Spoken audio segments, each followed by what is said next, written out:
শ্রিত্বা প্রণমামি মুহুর্মুহ। শ্রী শ্রী ঠাকুর, শ্রী শ্রী মা এবং স্বামীজি মহারাজের রাতুল চরণে ভুলুণ্ঠিত প্রণাম জানাই। এই আশ্রমের সম্পাদক মহারাজ, অন্যান্য সন্ন্যাসী ব্রহ্মচারী বৃন্দ যারা রয়েছেন, তাদের প্রত্যেককে আমার ব্যক্তিগতভাবে সশ্রদ্ধ প্রণাম নিবেদন করছি। আপনারা যারা উপস্থিত হয়েছেন, আপনাদেরকেও ব্যক্তিগতভাবে শ্রদ্ধা এবং প্রণাম নিবেদন করছি। আজকে আমরা জগজ্জননী শ্রী শ্রী মায়ের নহবতের যে দিন, সেই নহবতের দিনের কথা একটু স্মরণ মনন করব। আপনারা জানেন যে অবতারের লীলাসঙ্গিনী হিসাবে যেমন রামচন্দ্রের সঙ্গে সীতা দেবী এসেছিলেন, শ্রী চৈতন্যদেবের সাথে বিষ্ণুপ্রিয়া এসেছিলেন, ঠিক সেই রকম ভগবান শ্রী রামকৃষ্ণ পরমহংসদেবের সাথে যুগজননী সংঘজননী শ্রী শ্রী মা সারদা দেবী এবারে এলেন এবং তার সমগ্র জীবনটাই ছিল একেবারে তপস্যার মতন। সেজন্য বলরামবাবু শ্রী শ্রী মায়ের সম্পর্কে বলতেন ক্ষমা রূপা তপস্বিনী। অর্থাৎ মা একদিকে যেমন তপস্যা করেছেন, তেমনি সন্তানের সমস্ত অন্যায়, সমস্ত অপরাধ তিনি নিজ গুণে ক্ষমা করে দিয়েছেন। সেজন্য রামকৃষ্ণ মঠ এবং মিশন শুধু নয়, রামকৃষ্ণ ভাব আন্দোলনের বৃত্তের বাইরে যারা রয়েছেন, তারা একেবারে নিঃসংক চিত্তে এটি দাবি করেন যে আমাদের আর কেউ না থাকুক, একজন মা রয়েছেন, যে মা আমাদের অন্তিম সময়ে, জীবনের কঠিন সময়ে কখনো ছেড়ে যাবেন না। এটি তার একেবারে সবসময় একটা আশ্বাসবাণী, ভরসার বাণী যে বাবা আমি রয়েছি, মা থাকতে তোমাদের ভয় কি।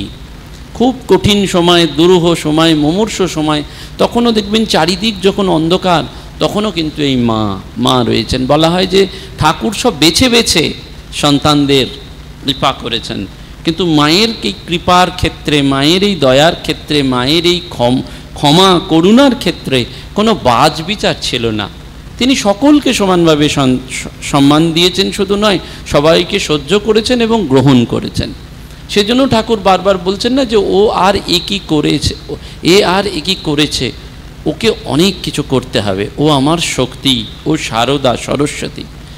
বরদা মহারাজের কথা আপনারা জানেন। বরদা মহারাজ দীর্ঘদিন মায়ের সেবা করেছিলেন। তো বরদা মহারাজকে আমাদের পরম পূজনীয় শ্রীমৎ স্বামী চেতনানন্দজি মহারাজ একবার জিজ্ঞাসা করেছিলেন যে মহারাজ, আপনি তো মায়ের এত সান্নিধ্যে ছিলেন, তো আমাদের বাড়িতেও তো কাকিমা, পিসিমা, জেঠিমা সব রয়েছেন, তারাও মা, আর শ্রী শ্রী মাও মা, তো এই বাড়ির থাকা মাসিমা, পিসিমা, কাকিমা, জেঠিমা, এই মায়েদের সাথে এই মা অর্থাৎ শ্রী শ্রী মা শারদার কি এমন তফাৎ, কি এমন বৈশিষ্ট্য?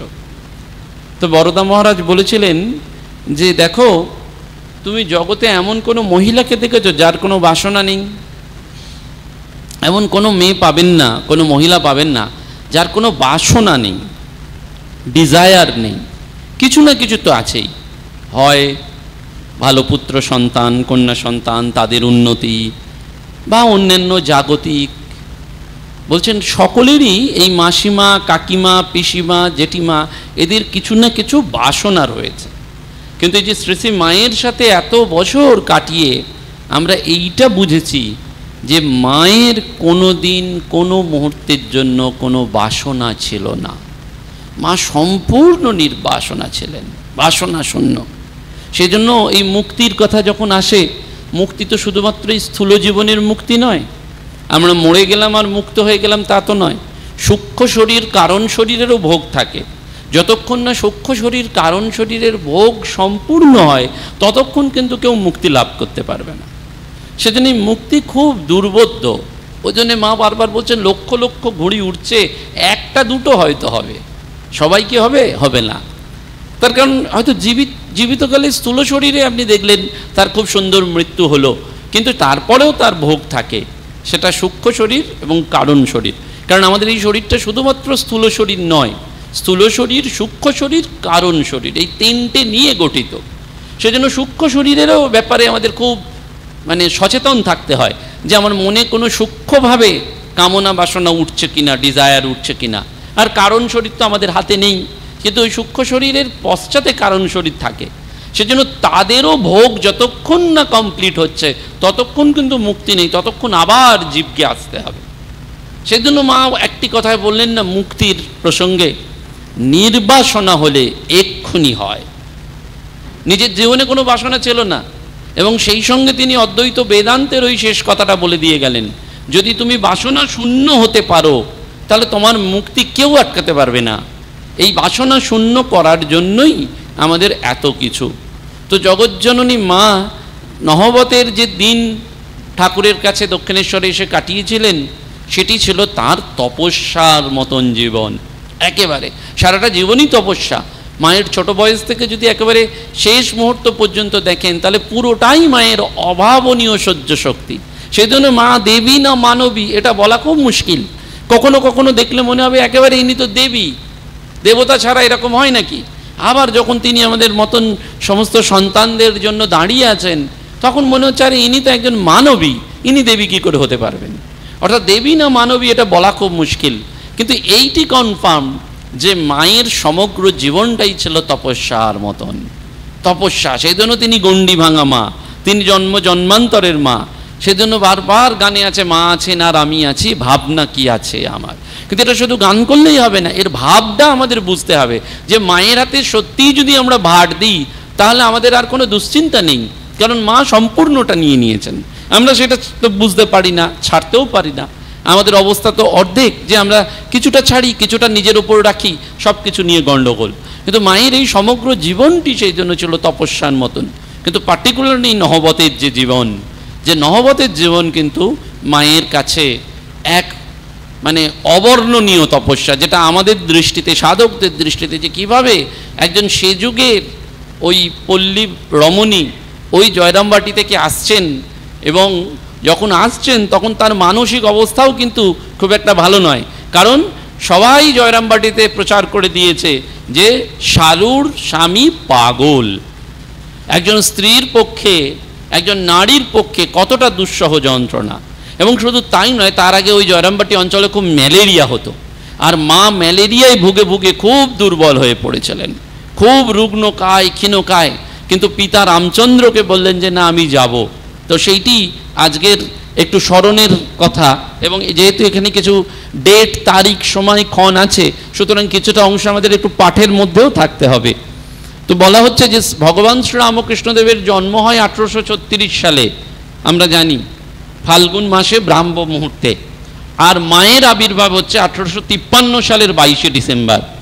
অর্থাৎ 36 আর 53, এইটা যদি অঙ্কের ভাষায় ক্যালকুলেট করেন তাহলে বয়সের ব্যবধান 18 বছর। অর্থাৎ ঠাকুরের থেকে মা 18 বছরের ছোট। বিবাহ হয়েছিল 1859 সালের মে মাস, বাংলা 1266 সালের বৈশাখ। তখন ঠাকুরের বয়স 24, আর মা যখন প্রথম দক্ষিণেশ্বরে এলেন তখন তার পার্থিব বয়স 18 বছর। তার মানে 18 বছরের একজন মেয়ে তিনি প্রথম দক্ষিণেশ্বরে আসছেন, এবং সুদীর্ঘ 4 বছর, অর্থাৎ বিয়ের পরে মায়ের তো স্বামী সেইভাবে দর্শন হয়নি, ঠাকুর চলে এসেছিলেন। বলছেন সুদীর্ঘ 4 বছর পরে দক্ষিণেশ্বরে এসে মা বুঝলেন জয়রামবাটিতে এতকাল যা শুনেছেন সব ভুল, সব মিথ্যে। ইনি সেই আগের পুরুষ, দিব্য পুরুষ। অর্থাৎ মা এসে বুঝলেন যে তিনি যা শুনে এসেছিলেন যে এই যে শালু জামাই পাগল, ওর কোনো ঠিক নেই, জয়রামবাটিতে এটা শুনেছিলেন, কিন্তু দক্ষিণেশ্বরে এসে চাক্ষুষ দেখলেন ঠাকুরকে, এবং ঠাকুরকে দেখা মাত্রই তার মনে হলো যে যেটা শুনে এসছেন সেটা ভুল, ইনি দিব্য পুরুষ। কথাবার্তা শেষ করেই মা সকলের সাথে উঠে দাঁড়ালেন, না অন্যরা যেখানে থাকবেন মাও সেখানে থাকবেন। বাধা দিলেন শ্রীরামকৃষ্ণদেব, বলেন তা হয় না, তুমি এখানেই থাকো, নহবতে থাকলে ডাক্তার দেখাতে অসুবিধে হবে, তুমি এ ঘরেই থাকো। ঠাকুর দেখুন, আমরা ঠাকুরের সম্পর্কে বলি যে ভগবান শ্রীরামকৃষ্ণদেব বিবাহিত, তিনি গৃহী সন্ন্যাসী বা গৃহী সন্ন্যাসী অবতার বরিষ্ঠ যাই দেখুন, কিন্তু সে যুগেও ঠাকুর কত কনসার্ন। স্ত্রী ওই যে ম্যালেরিয়ায় ভুগে এসছেন, অতটা পথ হেঁটে এসেছেন, এবং সেই আসার সময় তেলোভেলোর মাঠে মায়ের দর্শন হয়েছে, জ্বরে তখন বেহুশ সেই একজন ছোট্ট বালিকা, তিনি বললেন যে আমি দক্ষিণেশ্বর থেকে এসেছি, তোমার জন্য তাকে সেখানে বেঁধে রেখেছি। এইসব ঘটনা আপনারা জানেন। সেই জন্য দক্ষিণেশ্বরে আসার পরেই ঠাকুর কিন্তু কনসার্ন হয়ে বলছেন যে না, নহবতে থাকলে তোমার ডাক্তার দেখাতে অসুবিধে হবে, তুমি এ ঘরেই থাকো। মা শারদার আপত্তি করলেন না। শ্রীরামকৃষ্ণের ঘরেই মায়ের জন্য পাতা হলো বিছানা, আর মায়ের সঙ্গে থাকবার জন্য জয়রামবাটি থেকে আসা একজন সঙ্গিনীকেও ডেকে আনা হলো। দুজনে একসঙ্গে এক ঘরেই থাকবেন। এদিকে রাত হয়েছে। মা যেদিন এসছেন দক্ষিণেশ্বরে, ওই যে দক্ষিণেশ্বরে এলেন কবে না, যখন এসছেন তখন হচ্ছে 18 বছর বয়স। বলছেন যে যখন এলেন তখন রাত হয়ে গেছে। ঠাকুর দুশ্চিন্তায় পড়লেন, এতজন মানুষের জন্য কি খাবার ব্যবস্থা তিনি করবেন। তখন কালীবাড়ির সকলেরই খাওয়া দাওয়া শেষ হয়ে গেছে। মুশকিল আসান করলেন হৃদয়রাম। সেই রাত্রে কোথা থেকে তিনি 3 ধামা মুড়ি নিয়ে এসে হাজির হলেন। সেই মুড়ি খেয়েই সকলে পরম তৃপ্তিতে বিশ্রাম করতে চলে গেলেন। পরের দিন সকালেই ঠাকুর ডাক্তার ডাকলেন। অসুস্থা মা শারদাকে ডাক্তার এসে দেখলেন। 3-4 দিন একটানা ওষুধ পথ্যের ফলে মা বেশ কিছুটা সুস্থ হয়ে উঠলেন। ম্যালেরিয়া জ্বরের প্রকোপে তিনি দুর্বল হয়ে পড়েছিলেন। সেই অবস্থার পরিবর্তন ঘটল ডাক্তারের ওষুধ পেয়ে। তবু ঠাকুরের সেই আক্ষেপ, আজ আর সেজবাবু বেঁচে নেই, তিনি বেঁচে থাকলে আরও কত ভালো ব্যবস্থা হতো, কত ভালো চিকিৎসা হতো। কারণ মথুরবাবু তো ঠাকুরের ছিলেন রসদদার। আপনারা জানেন ঠাকুর যখন মানে ঠাকুরের কোনো কথাই মথুরবাবু ফেলতে পারতেন না। মথুরবাবুর ঠাকুরের সেই দর্শন পেয়েছিলেন, একদিকে কালী একদিকে শিব, অর্থাৎ ঠাকুরের মধ্যেই সেই কালী, ঠাকুরের মধ্যেই সেই শিবকে তিনি দর্শন পেয়েছিলেন। এবং শুধু তাই নয়, জীবনের দুরারোগ্য মুহূর্তেও তিনি ঠাকুরেরই শরণাপন্ন হয়েছিলেন। যখন তার স্ত্রী জগদম্বার একবার কঠিন পীড়া হয়, ডাক্তার জবাব দিয়ে দিয়েছিলেন, তখন মথুরবাবুর মন মরা, খুব কাঁদছেন। ঠাকুর বললেন, কি গো মথুর, কি হয়েছে? বললেন যে এই ব্যাপার, ডাক্তার জবাব দিয়ে দিয়েছে, এখন বাবা তোমার সেবা কে করবে? তো ঠাকুর গেলেন জগদম্বাকে, গিয়ে বললেন, না মথুর, কোনো চিন্তা নেই, আমি মাকে বলেছি, ও এ যাত্রায় ভালো হয়ে যাবে। অর্থাৎ মথুরবাবুর অগাধ বিশ্বাস ছিল, সেই জন্য মথুরবাবু বাবা অন্ত প্রাণ। ঠাকুর 3টি কথা মানে কখনোই পছন্দ করতেন না, গুরু, কর্তা আর বাবা। কিন্তু মথুরবাবুর বাবা ডাক ঠাকুরকে সহ্য করতে হয়েছে। অবতারকেও কিন্তু দেখুন, যেটা পছন্দ করছেন না তাকেও কিন্তু এই বাবা ডাক সহ্য করতে হচ্ছে, কারণ মথুরবাবু তাকে বাবাই বলে ডাকতেন, অন্য কিছু বলতেন না। আর ঠাকুর কিন্তু এই বাবা, গুরু, কর্তা এই 3টে কথা কিন্তু একেবারে সহ্য করতে পারতেন না। সেই জন্য তিনি আক্ষেপ করছেন যে যদি আজকে মথুরবাবু বেঁচে থাকতেন তাহলে আরও ভালো চিকিৎসা হতো, আরও ভালো ব্যবস্থা হতো। শেষ পর্যন্ত মা শারদা সুস্থ হয়ে সেই নহবত ঘরে গিয়ে আশ্রয় নিলেন। এবার এই নহবতের বর্ণনা আছে খুব সুন্দর করে। নহবতটা কতটা বলছেন, দক্ষিণেশ্বরে নহবতের ছোট্ট ঘর হচ্ছে 6 ফুট বাই 6 ফুট, একেবারে ছোট্ট ঘর। এবং এই 6 ফুট বাই 6 ফুট ঘরে মা 14 বছর কাটিয়েছেন, একদিন দুদিন নয়। রাত 3টের সময় ঘুম থেকে উঠতেন, এটাই তপস্যা। বলছেন যে সেই ছোট্ট ঘর এমনই 6 ফুট বাই 6 ফুট, মানে আন্দাজে বুঝতে পারছেন ফিতে মেপে, যে ওই ঘরে একটা মানুষই টান টান হয়ে শুতে পারতেন না। সেইখানে একসঙ্গে কয়েকজন গিয়ে ঠাঁই নিলেন, কয়েকজন ওই ছোট্ট স্পেসে অকুপাই করছেন। আর মজাটা মনে রাখতে হবে যে যেখানে তিনি এসেছেন, আশ্রয় নিচ্ছেন নহবতে, সেখানে তার স্বামী কিন্তু দক্ষিণেশ্বরের প্রধান পুরোহিত। শুধু তাই নয়, তিনি তখন অবতার প্রতিষ্ঠিত, জগৎজোড়া তার খ্যাতি। কিন্তু সেইখানে তার স্ত্রীর কি তপস্যা, কি স্যাক্রিফাইস। এই জন্যে বলে ত্যাগ ছাড়া জীবনে সফলতা আসে না, সাধন জীবনেও ত্যাগ চাই। ওই যে বারবার স্বামীজি বলেছেন না, যে দুগ্ধ ফেনলিব শয্যায় শুয়ে কে আর কবে ধর্ম লাভ করেছে। দুগ্ধ ফেনলিব মানে আমাদের বিছানাটা দেখবেন বাড়ির খুব টান টান থাকে, নরম গদি, এসি, তার উপর তো গরমের পাখা। এই কমফর্ট জোনে থেকে ভগবান লাভ কি হবে? স্বামীজি বলছেন কমফর্ট জোনে থেকে ভগবান লাভ করা, ধর্ম লাভ করা খুব দুষ্কর। আমরা হয়তো এইগুলো সঙ্গে সঙ্গে এক্ষুনি ছেড়ে চলে যেতে পারবো না, কারণ আমাদের জীবন তো সেই সাধনার জীবন নয়। কিন্তু মনে মনে আমাদের প্রস্তুত থাকতে হবে যে যদি কখনো পরিস্থিতি আসে, তাহলে এই যে আমরা পারবো না, অনেক সময় আমরা দেখবেন সিচুয়েশনে বলি যে আমরা পারবো না, এসি না হলে ঘুমোতে পারবো না, এই রকম খাট না হলে আমার ঘুম হবে না, এই খাবারটা না হলে আমি খেতে পারবো না। অর্থাৎ আমরা নিজেদের মধ্যে একটা কমফর্ট জোন তৈরি করে নিয়েছি। এই কমফর্ট জোনের বাইরে থাকাটাও কিন্তু আমাদের একটা প্র্যাকটিস করতে হবে। সবসময় আমরা কমফর্ট জোনে থেকে ধর্মজীবন বা আধ্যাত্ম জীবন বা সাধন ভজনের জীবনে এগিয়ে যাব তা কিন্তু হবে না। কারণ ধর্মজীবন বা অধ্যাত্ম জীবন কিন্তু সাধন ভজন ছাড়া পাওয়া যাবে না। আপনি গৃহী হন আর সন্ন্যাসী হন, সাধন ভজন করতেই হবে আমাদের সকলকে। সাধন ভজন ছাড়া ঈশ্বর অনেক দূরে। সাধন ভজনের দ্বারা তিনি বলে দেবেন যে সাধন ভজনের দ্বারা তাকে পাওয়া যাবে না, তার কৃপার দ্বারাই তাকে পাওয়া যাবে। কিন্তু তার কৃপার দ্বারা তাকে পাওয়া যাবে এটা বুঝতে গেলে সাধন ভজন করতে হবে। মানে এরকম নয় যে আমি শুধু কৃপা কৃপা করে বসে থাকবো। শ্রী শ্রী মাই সুন্দর করে বলছেন, কৃপা কৃপা বলছো, কৃপা তো প্রতিদিন দরজায় যায় ফেরত চলে আসে। কৃপা করার জন্য প্রতিদিন তারা আসেন। আমরা সেই কৃপাটা বুঝতে পারি না, কারণ আমাদের সেই পাত্রতা, সেই যোগ্যতাটা তৈরি হয়নি। ঠাকুর কি পারতেন না? ঠাকুর পারতেন। লক্ষ্য করে দেখবেন, ঠাকুরের ওই জন্য অসাধারণ একটি কথা আছে, যদি জানতাম জগৎটা সত্যি তাহলে কামারপুকুর সোনা দিয়ে মুড়িয়ে দিতাম। অবতারের কি ক্ষমতা ছিল না সোনা দিয়ে মুড়িয়ে দেবার? অবশ্যই ছিল। তিনি ভগবান, সম্পূর্ণ ভগবানের কাজই হচ্ছে তিনি সব কিছু করতে পারেন। ভগবান মানে ভগযুক্ত মতুক থেকে ভগবান। ভগবান মানে যার ষড়ৈশ্বর্য, যিনি মুহূর্তের মধ্যে ছোট হতে পারেন, যিনি মুহূর্তের মধ্যে অনন্ত হতে পারেন, যিনি মুহূর্তের মধ্যে তার গৌরব ছড়িয়ে পড়তে পারে, তিনিই ভগবান। সেই জন্য বলছে অনিমা, লঘিমা, ভূমা, প্রাকাম্য, ব্যাপ্তি, এই 6টা গুণ যার আছে তিনি হচ্ছেন ভগবান। আমরা ভুল করি, আমরা মনে করি ভগবানকে প্রচার করব। কেশব সেন বলেছিলেন না যে শ্রীরামকৃষ্ণকে যে আপনি আদেশ করুন, তাহলে আপনাকে একটু প্রচার করি। ঠাকুর সঙ্গে সঙ্গে বলেন, কেশব তুমি প্রচার করার কি? এর ভেতর যে শক্তি আছে সে যদি চায় তাহলে মুহূর্তের মধ্যে গোটা জগতে প্রচারিত হয়ে যাবে। তোমার দ্বারা কিচ্ছু হবে না, আমার দ্বারা কিচ্ছু হবে না, তিনি যা চাইবেন সেইটুকু হবে। শুধু আমাদের কি না, তিনি আমাদের এইটুকু সুযোগ দিচ্ছেন বলে আমরা তার কাছে ধন্য, কৃতকৃতার্থ যে তিনি আমাদের সুযোগ দিচ্ছেন। সেই জন্য ঠাকুর বলছেন, যদি জানতাম জগৎটা সত্যি তাহলে কামারপুকুর সোনা দিয়ে মুড়িয়ে দিতাম।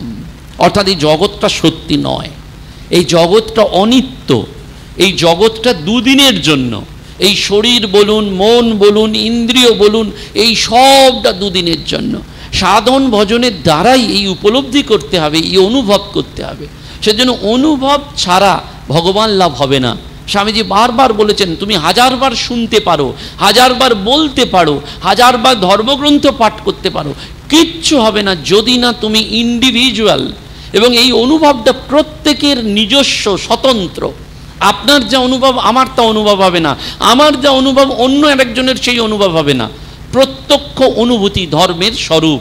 সেই জন্য বলছেন যে ওই ছোট্ট ঘর 6 ফুট বাই 6 ফুট, যেখানে একজনও টান টান করে শুতে পারে না, সেখানে কয়েকজন গিয়ে একসঙ্গে ঠাঁই নিলেন।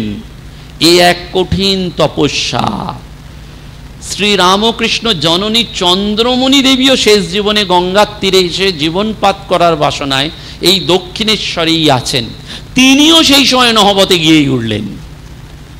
দেখুন কতজন এসে উঠলেন সেইখানে। দক্ষিণেশ্বরে আসার প্রথম দিকে চন্দ্রমণি দেবী কুঠি বাড়ির একটা ঘরে থাকতেন, মথুরবাবু সেই ব্যবস্থা করে দিয়েছিলেন। কিন্তু পরে সেই চন্দ্রমণি দেবী কুঠি বাড়ির ঘর ত্যাগ করে এই নহবতেই এসে আশ্রয় নিলেন। এবং রামকুমারের পুত্র অক্ষয়ের জন্ম হওয়ার পর তার স্ত্রী দেহত্যাগ করেন। তখন রামকুমারের বয়স ছিল 44 এবং স্ত্রীর বয়স 36। তার মানে রামকুমার হচ্ছে ঠাকুরের, রামকুমারের পুত্র হচ্ছে ঠাকুরের কে? ভাইপো। তার মানে ভাইপোর এই মৃত্যু শোক।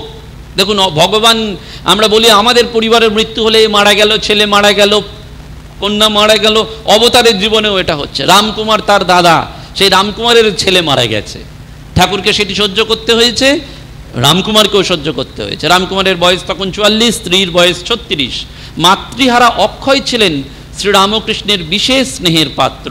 তাই দক্ষিণেশ্বরে আসার পর ঠাকুর অক্ষয়কেও নিজের কাছে এনে রাখেন। অক্ষয়ও তখন কুঠিবাড়ির একটা ঘরে থাকতেন। পরে চন্দ্রমণি দেবী সেই ঘরে বসবাস করেন। কিন্তু হঠাৎ আকস্মিকভাবে এই অক্ষয়ের মৃত্যুর পর ঠাকুর যেমন মর্মাহত হলেন, চন্দ্রমণি দেবীও মর্মাহত হলেন। কারণ তার নাতি বিয়োগ হলো, নাতি চলে গেছে, বড় ছেলের ছেলে চলে গেছে। সেই জন্য কুঠিবাড়ির ওই ঘরটির মধ্যে অক্ষয়ের স্মৃতি জীবন্ত ছিল। যেহেতু চন্দ্রমণি দেবীর সাথে অক্ষয় ছিলেন আর অক্ষয় মারা গেলেন, তাহলে চন্দ্রমণি দেবী ওই বয়সে ওই অক্ষয়ের স্মৃতি নিয়ে বাঁচবেন কি করে? সেই জন্য তিনি ওই ঘর ত্যাগ করে চলে এলেন, বললেন আমি আর ওখানে থাকবো না, আমি এই নহবতের ঘরেই থাকব, গঙ্গা পানে মুখ করে থাকতে চাই, ওই কুঠিতে আর দরকার নেই। তিনি কুঠি বাড়ি ছেড়ে এসে নহবতে উঠলেন। আর সেই নহবতে এতদিন পরে পুত্রবধূ শারদা এসে আশ্রয় নিলেন, তুলে নিলেন তার সেবার দায়িত্ব। এই মায়ের তপস্যা শুরু হচ্ছে নহবতের জীবন। অর্থাৎ একে ওই এলেন 6 ফুট বাই 6 ফুট ঘর, সেখানে কয়েকজন তো এলেন, তার সাথে তার শাশুড়ি মাও যিনি শোকগ্রস্তা তিনিও ওই ঘরে প্রবেশ করলেন। রাত 3টের সময় ঘুম থেকে উঠতেন। এবার তার তপস্যার জীবনটা কীরকম দেখুন। রাত 3টের সময় ঘুম থেকে উঠতেন, শুতে যাওয়ার আগে পর্যন্ত জপ ধ্যানের সময়টুকু ছাড়া সারা দিনই কিছু না কিছু কাজ করে যেতেন। রাত 3টে থেকে আর শুতে যাওয়ার আগে পর্যন্ত, আর জপ ধ্যানের সময়টুকু বাদ দিলে বাকি সব সময়টা কি তিনি কাজের মধ্যে আছেন। কারণ মা নিজে বলছেন যে কাজই হচ্ছে লক্ষ্মী, কাজ করবে বই কি, কাজ ছাড়া মানুষের মন কখনো ভালো থাকতে পারে না। আমাদের মন এদিক ওদিক দৌড়ে বেড়াচ্ছে। যখন বলা হয় না আইডিয়াল মাইন্ড ডেভিলস ওয়ার্ক, আপনি মনকে চুপ করে যদি বসিয়ে রাখেন মন তাহলে সবসময় এদিক ওদিক। সেই জন্য মনকে সব সময় উচ্চ চিন্তা দিয়ে ভরিয়ে রাখতে হয়। কিছু সময় পাচ্ছেন, সঙ্গে সঙ্গে কিছু একটা বই টেনে নিন, হাতের কাছে সেই বইগুলো টেনে নেওয়া, সেখানে উচ্চারণ করা। যদি বাড়িতে কথা বলা তো ওই ঈশ্বরের কথাই বলা, কারণ ঠাকুর আমাদের গাইডলাইন্স করে দিয়েছেন। শুধু তো দীক্ষা নিলেই হলো না, ঠাকুর গাইডলাইন্স কি বলেছেন যে 1টি বা 2টি সন্তানের পর স্বামী স্ত্রী ভাই বোনের মতন থাকবে, তারা ঈশ্বর ঈশ্বরীর প্রসঙ্গ ছাড়া আর অন্য কোনো কথা বলবে না। অর্থাৎ ভগবানকে নিয়েই চলা, ভগবানকে নিয়েই থাকা, ভগবানকে নিয়েই সব কিছু। শ্রীরামকৃষ্ণ মানে ইন্টেন্স প্র্যাকটিক্যালিটি। ধর্ম জীবনটা আলাদা কোনো জীবন নয়। এই যে আশ্রমে এলেন বা পুজো দিলেন বা কোনো ভালো কাজ করলেন সেইটুকু ধর্ম, আর বাকিটা ধর্ম নয় তা কিন্তু নয়। আমাদের হিন্দুদের ধর্ম জীবন প্রত্যেকটাই, প্রতি মুহূর্তই হচ্ছে ধর্মের জীবন, প্রতি মুহূর্তটাই হচ্ছে আধ্যাত্মিক জীবন। মা সেটাই দেখিয়েছেন। কিন্তু ওই যে রাত্রি 3টে থেকে আর ওই 11:30-11টার সময় আনুমানিক যদি ঘুমোতে যাচ্ছেন, তাহলে সারাদিনই কিছু না কিছু কাজ করে যেতেন। ঠাকুরের সাথে দিনে একবার দেখা হতো, হয়তো বা কখনো দেখাও হতো না। এই দেখুন, স্বামী স্ত্রী, স্বামী এতটা কনসার্ন, সব ঠিক আছে, কিন্তু স্বামী স্ত্রীর দেখা হচ্ছে না, যেটি একেবারে ন্যায্য অধিকার যে স্বামী স্ত্রীর একবারে দেখা হবেই হবে। কিন্তু সেইখানেও বলছেন দিনে একবার দেখা হতো, কখনো বা কখনো দেখাও হতো না। তিনি মনে করতেন না নিজের পতির ওপর অধিকার অন্য কোনো রমণীর অধিকারের থেকে বেশি। খুব ফান্ডামেন্টাল কথা। তিনি মা, এইখানেই মায়ের কোথায় মাতৃত্ব, যে তিনি মনে করতেন না যে তার স্বামী শুধু তার স্বামী। একমাত্র মাই বলতে পেরেছিলেন জগতের ইতিহাসে, তুমি তো আমার একার ঠাকুর নও, তুমি সকলের ঠাকুর, তুমি সকলের, you are the universal one, not mine. এটি কত বড় অদ্বৈতের কথা বলুন তো, বেদান্তের কথা। আমরা যে বলি সর্বভূতে তাকে দেখা, অন্য রমণী হলে বলতেন যে তুমি আমার হাজবেন্ড, তোমার উপর আমার পূর্ণ অধিকার আছে। কিন্তু মা বলছেন কোনো দিনই সেটা মনে করতেন না যে তার স্বামীর ওপর তার ছাড়া অন্য কোনো রমণীর যে অধিকার নেই, এইটা মা মনে করতেন না। সেই জন্য তার এই অপূর্ব ত্যাগ এবং তপস্যাটি তিনি বজায় রাখতে পেরেছিলেন। মা বলেছিলেন হৃদয়ের মধ্যে আনন্দের ঘট যেন, আনন্দের পূর্ণ ঘট যেন স্থাপিত হইয়া রইয়াছে, সর্বদা এই রূপ অনুভব করিতাম। অর্থাৎ দেখা হোক বা না হোক, তার সাথে কথা হোক না হোক, মায়ের জীবনে আনন্দের ঘটটা পূর্ণ। আধুনিক কালের কোনো ঐতিহাসিক বলছেন যে এটা ঠাকুর অযৌক্তিক কাজ করেছেন, মাকে এইভাবে ফেলে রেখেছেন। মায়ের এই সারাদিন, ওই যে সকালবেলায় ভোর রাত্রে শৌচে যেতেন, তারপরে সারাদিন শৌচেও যেতে পারতেন না, সে বর্ণনা রয়েছে। ওই সকালবেলায় একবার ভোর রাত্রে শৌচে যেতেন, সারাদিন ওই নহবতের ঘর থেকে বেরিয়ে শৌচে যেতে পারতেন না। ঠাকুর ওই জন্য মাঝে মধ্যে বলতেন, ওগো খাঁচায় থাকলে বুনো পাখি হয়ে যাবে, বেঁতে যাবে, তুমি মাঝে মধ্যে বেরিয়ে একটু হাঁটা চলা করো। কিন্তু মা বেরোতে পারতেন না। একজন মহিলার পক্ষে ভেবে দেখুন, সেই সকাল থেকে রাত্রি পর্যন্ত তিনি শৌচ ত্যাগ না করে ওই বেগকে সংবরণ করে রেখেছেন। কতটা শারীরিক তপস্যা করেছেন, যে বলে না কায়িক, সেই কায়িক তপস্যা করেছেন। মানসিক, যদি মেন্টাল স্যাটিসফ্যাকশন দেখেন তাহলে স্বামী স্ত্রীর সাথে দেখা হওয়া খুব স্বাভাবিক, স্বামী স্ত্রীর সাথে কথা বলা খুব স্বাভাবিক, বলছেন তাও হয়নি, কিন্তু হৃদয়ে আনন্দের ঘরটি পূর্ণ হয়ে রয়েছে। ওই কোনো ঐতিহাসিক বলছেন যে ঠাকুর এটা ঠিক করেননি, ঠাকুর মায়ের ওপর এটা অসহনীয় একটা কষ্ট চাপিয়ে দিয়েছেন, কিন্তু পরবর্তীকালে তার বিরুদ্ধ মতবাদ আছে যে এটা তো মা কোনোদিন নিজে মুখে বললেন না যে আমার কষ্ট, আমরা যুক্তি দিয়ে সব বলছি যে এটা মায়ের কষ্ট হতো, অমুক হতো, তাই সেই হতো, কিন্তু সত্যি তো কষ্ট হতো না, মায়ের সেই কষ্ট হতো না বলেই তো মা এটা বলতে পেরেছেন যে আমার হৃদয়ে আনন্দের ঘট পূর্ণ হয়ে রয়েছে, সর্বদাই রব অনুভব করতাম। সেই জন্য জয়রামবাটির যে সহস্র নিন্দা তিনি শুনেছিলেন এবং অনুযোগ, যেটা তার বাবা রামচন্দ্রের হৃদয়েও বা বুকে শুলের মতন বেঁধেছিল, মুখে কিছু বলেননি, যদি সারদা দুঃখ পায়, তাই মনে মনে সেই দুঃসহ ভার বহন করে তিনি দক্ষিণেশ্বরে এসেছিলেন। কিন্তু এসে যা দেখলেন তাতে তিনিও আশ্বস্ত হলেন, শান্ত হলেন। তিনি দেখলেন যে কন্যার মুখ থেকে কালো মেঘ সরে গেছে, অর্থাৎ যেটা শুনে এসেছিলেন যে হাজব্যান্ড পাগল, তার মতিভ্রম হয়েছে, উন্মাদ, এটা গিয়ে মাও যখন দেখছেন যে মায়ের মুখে আর সেই কালো মেঘ নেই, তিনি তৃপ্ত। ফিরে যাওয়ার সময় তিনি বললেন যে গ্রামে গিয়ে বলতে হবে সারুর বর কত বড় মানুষ। এই রামচন্দ্র যে কষ্ট নিয়ে এসেছিলেন দক্ষিণেশ্বরে এসে রামকৃষ্ণকে দেখে বলছেন ফিরে গিয়ে বলতে হবে যে সারুর বর কত বড় মানুষ, কত লোক তার কাছে আসছে, কত মুহুর্মুহুর তার আনন্দ হচ্ছে, যেটা ওখান থেকে দেখে বোঝা যাচ্ছিল না, ওখান থেকে শুনে বোঝা যাচ্ছিল না, সেটা একেবারে প্রত্যক্ষ। এটি মঠ মিশনেও খুব প্রচলিত আছে। দেখবেন মঠ মিশনে অনেক সময়ই হয় যে বাবা মায়ের একমাত্র সন্তান যখন সন্ন্যাসী বা সন্ন্যাসিনী হন, তখন মা বাবা খুব ভেঙে পড়েন, একেবারে খুব ভেঙে পড়েন। তো এরকম হয়েছে অনেক সময়, একেবারে মঠের মানে অচি পরিষদের কাউকে কাউকে মানে কোর্টের দ্বারস্থও করে দিয়েছেন বাবা মা, ঘটনা ঘটেছে।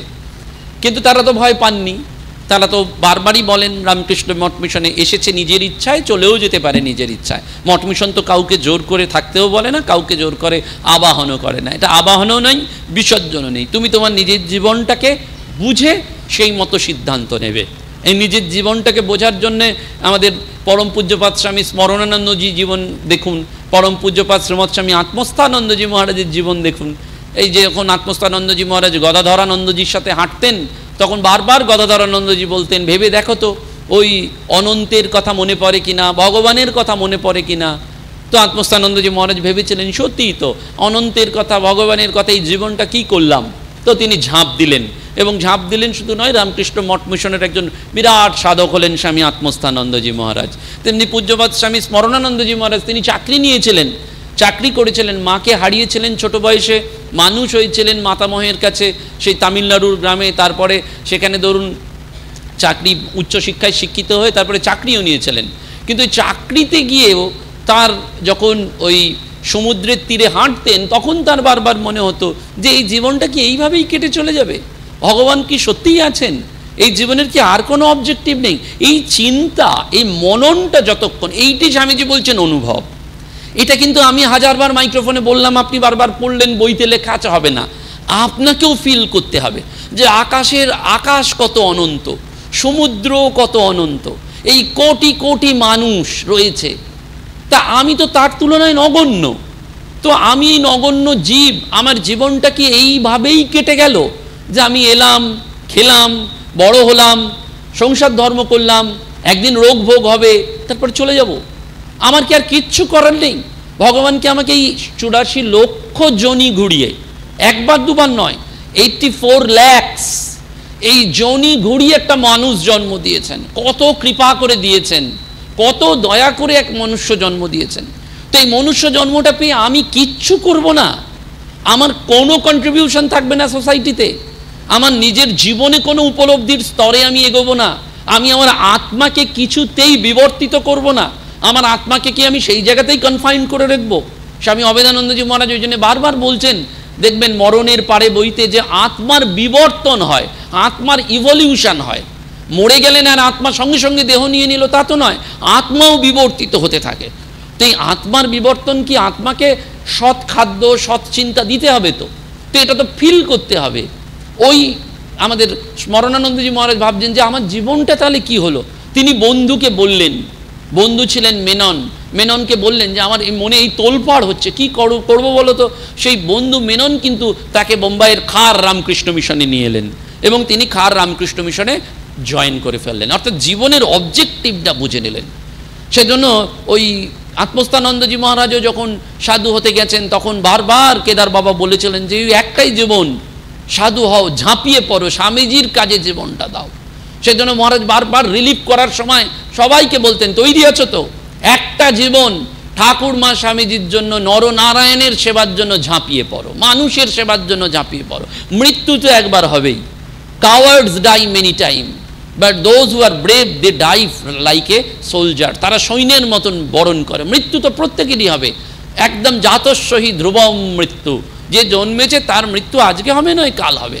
কিন্তু এই মৃত্যু বরণটাও তো সুন্দর করে করতে হবে, এই মৃত্যুটাও তো সুন্দর করে করতে হবে, সেই জন্যই শ্রেষ্ঠ জীবনটা দরকার। তো মঠ মিশনে ওরকম অনেকবারই হয়। তো তখন ওই বাবা মা যখন কাঁদেন তখন ওই মানে বরেণ্য সন্ন্যাসীরা বলেন আজকে যে বাবা মা কাঁদছে 10 বছর 15 বছর বাদে সেই বাবা মাই কিন্তু বলবেন জানো তো ওই যে অমুক ছেলেকে দেখছো, যে ভালো গান করতে পারে, যে ভালো বলতে পারে, যে ভালো পুজো করতে পারে, সে কিন্তু আমার ছেলে। এই আজকে সে যেটার জন্য কষ্ট পাচ্ছে কালকে সেটাই তার জীবনে গর্বের কারণ হয়ে যাবে, এটি গর্বের কারণ। সেই জন্য দেখবেন অনেক সন্ন্যাসীর বাবা মা খুব গর্ব করে বলেন যে জীবনে অনেক প্রথম কষ্ট হয়, তারপরে যখন তারা রিয়েলাইজ করেন তখন বুঝতে পারেন যে বহু সৌভাগ্যের ফলে এই সন্তান আমার সন্ন্যাসী হলো বা সন্ন্যাসিনী হলো। বংশের ঊর্ধ্বতন 7 পুরুষ এবং অধস্তন 7 পুরুষ উদ্ধার হবেন। শুধু উদ্ধারের কথাও নয়, আপনারা ভাবলেও অবাক হয়ে যাবেন যে সাধারণত সন্ন্যাসীদের বাবা মায়েরা তো একটু রামকৃষ্ণ মিশনের কোনো কেন্দ্রেই থাকার চেষ্টা করেন। তাদের যখন শরীর যায়, বিশেষ করে কাশীতে যে সমস্ত সন্ন্যাসীর বাবা মায়েরা আছেন তারা একেবারে পরম নিশ্চিন্তে। তাদের মধ্যে একজন আমাকে বলেইছিলেন যে আর কি চাই বলুন, এই জীবনে যখন মারা যাব তখন এই সন্ন্যাসীরা আমাদের ঘিরে গীতা চ্যান্টিং করবেন, এই সন্ন্যাসীরা ঘিরে আমাদের বুকে ঠাকুরের অর্ঘ্য দেবেন, এই সন্ন্যাসীরা আমাদের শ্রাদ্ধ করবেন, এই সন্ন্যাসীরা আমাদের মুখাগ্নি করবেন। তো একটা মানুষ জীবন হিসাবে আর কি অনেক ধন্য, অনেক কৃপা পেয়েছি ভগবানের জায়গায়, এই সন্ন্যাসীরা আমাদের দাহ কার্য করবেন, এ তো পরম সৌভাগ্যের।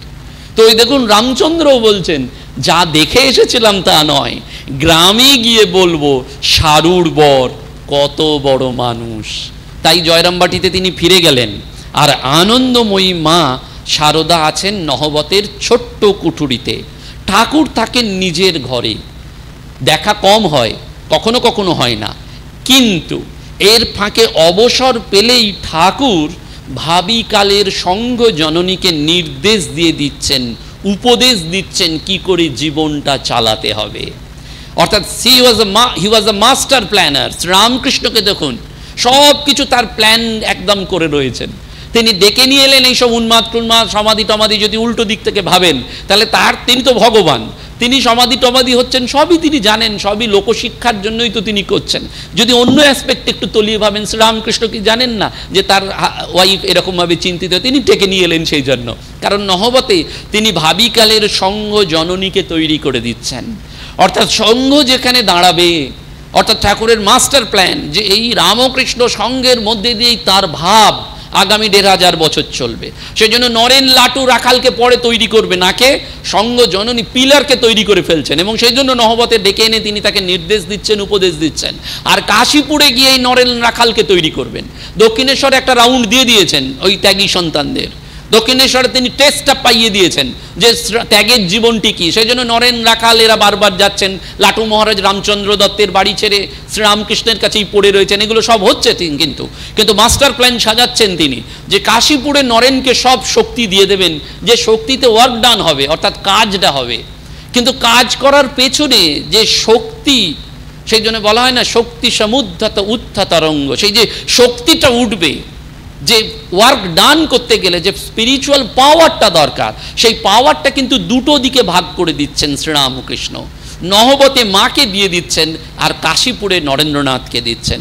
সেই জন্য ঠাকুর মা স্বামীজি কি 3-1 একে তিন, শক্তি হিসাবে এক, শুধু নাম রূপে আলাদা, কিন্তু আসলটা শক্তি হিসাবে এক। যদি আপনি ব্রহ্ম শক্তি দেখেন, তাহলে শ্রীরামকৃষ্ণই সচ্চিদানন্দ ব্রহ্ম, শ্রীরামকৃষ্ণই সেই শক্তি যিনি এমারে কায়বুহর মধ্যে দিয়ে, অর্থাৎ মা এবং স্বামীজির মধ্যে দিয়ে, নিজের মধ্যে দিয়ে তিনটে স্বরূপে প্রকাশ হচ্ছেন, শুধুমাত্র লীলানাট্যের জন্য, রূপচিন্তনের জন্য, গুণচিন্তনের জন্য। যারা সাকারবাদী তারা এই ধরনের চিন্তাগুলো করবেন, যারা নিরাকার তারা তো বুঝেই যাবেন যে ব্রহ্ম এবং শক্তি অভেদ। আগুন এবং তার দাহিকা শক্তি যেমন অভেদ, তেমনি ব্রহ্ম এবং শক্তি অভেদ, অর্থাৎ শ্রীরামকৃষ্ণ এবং মা শারদা আলাদা নন, তারা এক। সেই জন্য তিনি উপদেশ দিচ্ছেন, নির্দেশ দিচ্ছেন। শ্রীরামকৃষ্ণদেব বারবার মাকে বিভিন্ন প্রসঙ্গে বুঝিয়ে দিয়েছেন মানব জীবনের উদ্দেশ্য ভগবান লাভ, অর্থাৎ ঈশ্বর প্রসঙ্গ থেকে শুরু করে সংসারের সব খুঁটিনাটি ঠাকুর মাকে এই নহবতেই ট্রেনিং দিয়েছিলেন। একদিন শ্রীরামকৃষ্ণদেব মাকে বললেন, চাঁদা মামা যেমন সব শিশুর মামা, তেমনি ঈশ্বর সকলেরই আপনার, তাকে ডাকবার সকলেরই অধিকার আছে। যে তাকে ডাকবে তিনি তাকেই দেখা দিয়ে কৃতার্থ করবেন। তুমি ডাকো, তুমিও দেখা পাবে। দক্ষিণেশ্বরের এই মহামিলন কেন্দ্রে জননী শারদাও ঈশ্বর সাধনার সোপান দিয়ে এগিয়ে চলেছেন।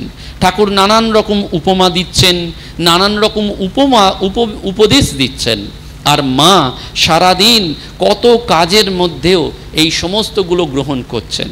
শাশুড়ির সেবা যত্ন তো আছেই, তার সঙ্গে ছিল রান্নাবান্নার কাজ, অতিথিদের ব্যবস্থা, এবং আড়ালে বসে লোকচক্ষুর অন্তরালে অবস্থান করে তিনি সদাই ব্যস্ত থাকতেন। সারাদিন নহবতে থাকলেও রাত্রে তিনি আসতেন অনেক সময় ঠাকুরের ঘরে, সেখানে ঠাকুরের সঙ্গে একই শয্যায় শয়ন করার অনুমতি পেয়েছিলেন। এবং সেও এক অভাবনীয় সাধনা। স্ত্রীকে বর্জন নয়, ত্যাগ নয়, রক্ত মাংসের দুটো শরীর পাশাপাশি অবস্থান করছে, কিন্তু দুজন দুজনকে টাচ করছে না, তাদের সম্পর্ক বায়োলজিক্যাল নয়। দেখুন, একজন স্ত্রী প্রাপ্ত বয়স্কা আর শ্রীরামকৃষ্ণ পূর্ণ বয়স্কা। আমরা একটু আগেই সেই হিসেবটা কিন্তু পরিষ্কার করেছি, 18 আর 24 একেবারে। সেই সময় যদি তাদের দেখেন তাহলে জৈব তাড়না তুঙ্গে, কিন্তু ওই বিবর্জন করেছেন, কারণ বুঝিয়ে দিয়েছেন আধ্যাত্মিক জীবন, স্পিরিচুয়াল লাইফ দেহ বুদ্ধির পারে। আপনি যতক্ষণ মনটাকে দেহের মধ্যে ফেলে রাখবেন ততক্ষণ ওই ঊর্ধ্ব জগতে যেতেই পারবেন না। সেই জন্য মনটাকে দেহ থেকে তুলতে হবে। আমাদের একটু কিছু ব্যথা হলেই, একটু কষ্ট হলেই আমরা দেহবোধে আহ করতে আরম্ভ করি। কিন্তু শ্রীরামকৃষ্ণের জীবন দেখুন, গলায় কর্কট রোগ, যন্ত্রণা, কিন্তু অনর্গল তিনি ঈশ্বরীয় নাম করে যাচ্ছেন, মায়ের কথা বলে যাচ্ছেন। এরা ত্যাগী সন্তানরা পরবর্তীকালে বলছেন যে আপনার এই গলা দিয়ে রক্ত বেরোচ্ছে, আপনি আর কথা বলবেন না। তখন বলছেন চুপ করো, মায়ের কথা বলবো না। ওইটি স্বামীজি সেজন্য বারবার পরে চিঠিতে লিখেছেন যে নরকে গিয়ে অন্যের ভালো চায় সেই রামকৃষ্ণের পুত্র, বাকি সব তফাতে যাও। অর্থাৎ রামকৃষ্ণের ছেলে হতে গেলে টেস্ট হচ্ছে নিজেকে ভুলে অন্যের জন্য করতে হবে। আমরা রামকৃষ্ণের সন্তান মানে দীক্ষা নিলাম তা কিন্তু নয়। ওই জন্য আত্মস্থানন্দজি মহারাজ বলতেন, একটাই তো জীবন, নরনারায়ণের সেবা করতে গিয়ে যদি মৃত্যুও হয় হোক, যদি মানুষের সেবা করতে গিয়ে মৃত্যুও হয় তাহলে হোক। তুমি ভয় পাচ্ছ কেন? তুমি তো মানুষের সেবার জন্য, ঈশ্বরের সেবার জন্য জীবনটা করতে চাইছো। অর্থাৎ আমাদের এই স্বার্থপরতা, নিজের মধ্যে সংসারময়তা, যেটাকে সংসার সংসার বলছি, সেইটাকে সরে আনার জন্য এইটি করতে হবে। সেই জন্য বারবার যত সাধকদের জীবন, হরি মহারাজ দেখুন, লাটু মহারাজ দেখুন, পরবর্তীকালেও দেখুন, যাদেরই দেখবেন তাদের প্রত্যেকের শরীরে অজস্র অজস্র যন্ত্রণা রয়েছে, কষ্ট রয়েছে, কিন্তু তারা কখনো যন্ত্রণা এবং কষ্টকে আমল দেননি। তারা বারবার বুঝেছেন দেহ বুদ্ধির পাড়ে যাওয়ার নামই হচ্ছে আধ্যাত্মিকতা। আমি আত্মা, আমি শরীর নই, মন নই, দেহ নই, বুদ্ধি নই, আমি সেই সচ্চিদানন্দ স্বরূপ আত্মা। এটা বারবার, সেই জন্য স্বামীজি বারবার বলতেন, নিজেকে বলো আমি শিব, আমি শিব, আমি দ্যাট, আমি আত্মা, আত্মা, আত্মা, আমি কেউ নই, আমি আর অন্য কেউ নই। এটি বারবার বলতে হবে। সেই জন্য বলছেন যে এরা রয়েছেন, কিন্তু দেহবুদ্ধির কত ওপরে উন্নীত হওয়া যায় তার উজ্জ্বলতম দৃষ্টান্ত এই দক্ষিণেশ্বরে। ওই জন্য ওই দিনের পর দিন, মাসের পর মাস ঠাকুর প্রশ্ন করেছেন নিজেকে, মন, এর নাম নারী শরীর, তুই কি একে চাস? মন বলেছে যদি একে চাস তাহলে ভগবান লাভ হবে না। যাহা রাম তাহা নেহি কাম, যাহা কাম তাহা নেহি রাম। এটি একেবারে ফান্ডামেন্টালি সকলকে বুঝতে হবে। সেই জন্য ঠাকুর ওই নিদানটা করে দিয়েছেন, একটি বা দুটি সন্তানের পর স্বামী স্ত্রী। এবং সেটি কিন্তু অনেকেই মেনটেন করেন এ যুগে। অনেক মানুষকে আমরা জানি যারা স্বামী স্ত্রী এক বিছানায় শোন না পর্যন্ত, আলাদা আলাদা রুম, তীর্থে গিয়ে আলাদা আলাদা থাকেন, যেন কেউ কাউকে চেনেন না। একটা সময়ে যেহেতু আমরা সংসার জীবনে প্রবেশ করেছি, পুত্র কন্যা দরকার, তাদের 18 বছর মানুষ করেছেন, বিবাহ দিয়ে দিয়েছেন, ব্যাস এনাফ, এরপর আর নয়। এবার নিজের পরকালের কথা আপনাকে ভাবতে হবে, নইলে কিন্তু গন্ডগোল। নইলে শেষের জীবনে যদি হাজার কাঁদেন ঠাকুর আসবেন না, কারণ সারাটা জীবন আপনি সংসারে জড়িয়ে রয়েছেন। শেষ জীবনে ভগবান লাভ করলে, ভগবান ভগবান বললে কি ভগবান আসবেন? সেই জন্য আপনাকেও তৈরি থাকতে হবে। সেই জন্য ঠাকুরের ওই নিদান যে একটি বা দুটি সন্তানের পর ভাই বোনের মতন থাকবে, ঈশ্বর ঈশ্বরী বই আর অন্য কোনো কথা বলবে না একেবারে। সেই জন্য বারবার এইটি আমাদেরও যে জীবনে কিন্তু একটা টেস্ট, যতটা সম্ভব ডিট্যাচমেন্ট, কারণ অন্তিম দিনে কেউ থাকবে না। ঠাকুর মাকে বলতেন অবসর সময়ে কী কী গৃহকর্ম করা প্রয়োজন, পরিবারের আত্মীয় স্বজনের প্রতি কীরকম ব্যবহার করতে হয়, অন্যের বাড়িতে গেলে কীরকম ভব্যতা করা উচিত, এবং বেদান্তবাদী শ্রীরামকৃষ্ণ মানব চরিত্র এবং সংসার জীবন সম্পর্কে একেবারে ওয়াকিবহাল ছিলেন। তার শিক্ষাদানই ছিল আলাদা। তিনি উপদেশ দিয়েই ক্ষান্ত হতেন না, তিনি বারবার সেটি দেখতেন যে কি সেটি পালন করছেন কিনা। সেই জন্য মাও সেটি বারবার উপলব্ধি করেছেন। কারণ মা সেই দক্ষিণেশ্বরের জীবনযাপন প্রসঙ্গে পরবর্তীকালে বলতেন, সে যে কি দিব্যভাবে থাকতেন তা বলার কথা নয়। কখনো ভাবের ঘোরে কত কথা, কত হাসি, কত কান্না, কখনো একেবারে সমাধিতে স্থির হয়ে যাওয়া সমস্ত রাত। অর্থাৎ এই যে দক্ষিণেশ্বরে তিনি মা এলেন নহবতে, আর ঠাকুরের কাছে এসে রাত্রে শুচ্ছেন, সারা রাত ঠাকুর দেখছেন যে মা দেখছেন যে ঠাকুর সমাধিমগ্ন। সেজন্য মায়ের ঘুম হতো না রাতের পর রাত। দক্ষিণেশ্বরের সেই সময়কার পরিবেশ দেখে মা বলেছিলেন, সে কি এক আবির্ভাব আবেশ, দেখে ভয়ে আমার সর্বশরীর কাঁপত, আর ভাবতুম কখন রাতটা পোহাবে। ভাব সমাধির কথা তখন তো কিছু বুঝি না। একদিন তার আর সমাধি ভাঙে না দেখে হৃদয়কে ডেকে পাঠালাম কেঁদে কেটে। সে এসে কানে নাম শোনাতে লাগলো ঠাকুরের, তবে তার চৈতন্য এলো। ঠাকুরও বুঝেছিলেন স্বীয় সহধর্মিনীর এই অসহায় অবস্থার কথা, তাই একদিন মাকে শিখিয়ে দিলেন, শারদাকে শিখিয়ে দিচ্ছেন যে দেখো এই রকম যখন ভাব হবে তখন কানে আমার নাম শোনাবে, আর যদি এরকম ভাব দেখো তাহলে বীজটা শুনিয়ে দিও। অর্থাৎ ঠাকুর মাকে বলে দিচ্ছেন যে ওই সমাধি থেকে নামার কৌশলটা, এটা শিখিয়ে দেওয়ার পর মায়ের আর তেমন ভয় হতো না।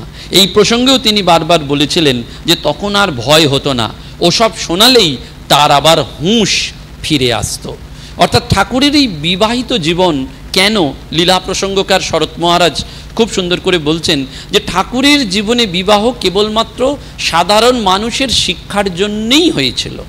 বিবাহিত জীবন যে কি উন্নত পবিত্র আদর্শ, তার কিছুটা পরিচয় আমরা ঠাকুর এবং মায়ের এই পবিত্র জীবন থেকে বুঝতে পারি। অর্থাৎ বিবাহিত জীবন মানে গারস্থ জীবন হচ্ছে শ্রেষ্ঠ আশ্রম। মনু সংহিতাতে বলা হয়েছে যে গারস্থ জীবন হচ্ছে শ্রেষ্ঠ আশ্রম, কারণ অন্য তিনটি আশ্রম এই জগৎকে পরিপোষণ করে না, সমাজকে বহন করে না, একমাত্র গৃহী। কারণ ব্রহ্মচারী সে অর্থ উপার্জন করে না, সন্ন্যাসী করে না, বানপ্রস্থী করে না, একমাত্র গৃহী জীবন। সেই জন্য গৃহী জীবন মানে হচ্ছে পবিত্র জীবন। আর এই পবিত্রতার কতটা চরম হতে পারে, শুধু কি দেহবোধের পারে যাওয়া না। আপনারা লক্ষ্য করে দেখবেন এই দক্ষিণেশ্বরের ঘরেই ঠাকুর পৃথিবীর ইতিহাসে একটি অভাবনীয় ঘটনা করেছিলেন, যেটি বিরল। সেটি নিজের স্ত্রীকে তিনি পূজা করলেন এবং জপের মালাটি তিনি সমর্পণ করেছিলেন। ফলহারিণী পুজোর সেই রাত, যেখানে ঠাকুর সমস্ত পূজার ব্যবস্থা করলেন, বলছেন মন্দিরে ভবতারিণীর পুজো হবে, আর তার নিজের ঘরে সেই ছোট্ট আলপনা আঁকা পিঁড়েটা তিনি নিয়ে আসতে বললেন, আর হৃদয়রাম এবং অন্যান্যদের বলে সব পুজোর আয়োজন করলেন। গভীর রাত মা যখন এলেন, ঠাকুর তাকে আলতা পরিয়ে দিলেন, শাড়িটা পর্যন্ত ঠাকুর সেদিন পরিয়েছিলেন। মাকে সেই পিঁড়েতে বসিয়ে গঙ্গা পুত, পবিত্র কলস বাড়ি থেকে গঙ্গা পুত, গঙ্গা জল মাকে সিঞ্চিত করলেন, নিজে সিঞ্চিত হলেন। আর পুজো করতে করতেই তিনি ভাব সমাধি হলেন, বললেন হে ত্রিপুরা সুন্দরী, হে বালে, সর্বসিদ্ধির দ্বার উন্মুক্ত করো। এই যে সাধক সারেন্ডার করছে শক্তির কাছে, শক্তি ছাড়া মানুষ এক বিন্দু কিছু করতে পারে না, সেই জন্য শক্তির কাছে সারেন্ডার করছেন। এটা একদিক থেকে। আবার উল্টো দিক থেকে দেখুন, স্বামী হিসাবে স্ত্রীকে সমস্তটা নিজে সম্মান দিয়ে ওই জপমালাটা পর্যন্ত সমর্পণ করছেন। আমাদের কাছে একটা পবিত্র সুযোগ আসছে, আগামী অক্ষয় তৃতীয়ার দিন শ্রী শ্রী শারদেশ্বরী আশ্রমে এই জপমালাটি লোকের দেখার জন্য উন্মুক্ত হবে। এটি সাধারণত 5 বছর 6 বছর অন্তর অন্তর একবার দর্শন করা যায়। তো এই বছর ওদের আশ্রমের বন্দনাপুরী মা, যিনি চতুর্থ অধ্যক্ষা ছিলেন, তার শতবর্ষ উদযাপন হবে। সেই উদযাপনের আগে প্রাক লগ্নে অক্ষয় তৃতীয়ার এই পুণ্যদিন অর্থাৎ 30শে এপ্রিল এই বছর যেমন রাধা দামোদর লালজি নামবেন, কারণ রাধা দামোদর লালজিকে মহিলারা যে কোনো সময় গিয়ে দর্শন করতে পারেন, কিন্তু পুরুষ ভক্তদের জন্য বছরে 6টা দিন দর্শন করা যায়। দামোদর হচ্ছেন একজন শিলা, তিনি আসলে ঠাকুরই বলতে পারেন, নারায়ণ বিষ্ণু যাই বলতে পারেন। গৌরীমা সারা জীবন এই শিলাকে পুজো করেছিলেন, এবং গৌরীমা যখন বলরামবাবুর বাড়িতে ছিলেন তখন বলরামবাবুকে বলেছিলেন তোমার সাধুর যদি ক্ষমতা থাকে আমাকে টানবে। বলরামবাবু বারবার গৌরীমাকে বলেছিলেন চলো ওই দক্ষিণেশ্বরে ঠাকুরকে দেখবে চলো, বলেন আরে তোমার সাধুর যদি ক্ষমতা থাকে সে আমাকে টানবে। তো গৌরীমা তো ওই তুলসী দিতেন, যা হয় নারায়ণ শিলার, তো তুলসী দিচ্ছেন, একদিন দেখছেন কাঁচা পা, একেবারে কাঁচা পা, তুলসী দিচ্ছেন কাঁচা পা। তো মনে কিরাম একটা রূপান্তর হলো, বলে চলো তোমার দক্ষিণেশ্বরে যাই।